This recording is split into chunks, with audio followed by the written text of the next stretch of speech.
Kumusta naman kuya sa South Korea? Masasabi ko na malaki ang difference Okay. compare sa Pinas when it comes to Sahod?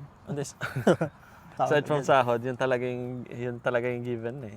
But to me personally na mas developed, mas mature kasi talagang alone ako for how many years. And then paglabas naman like sa kapaligiran, sa kung paano ba ang buhay dito sa South Korea, tahimik compare sa atin. Pero definitely mas masaya pa rin sa Pilipinas dahil sa tao. Ilang years ka na ba dito sa South Korea?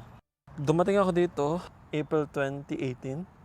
Pero 7 years na. 7 More than years. 7 years. So nagtataka yung marami bakit 7 years na ako. Walang patid yung ano ko na yun. Like yung stay ko na yun. Nagstay ako for the whole 7 years. Thrice pa lang ako nakapag-back for the duration of 7 years.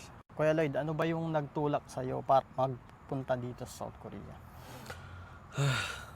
Pera. Pera.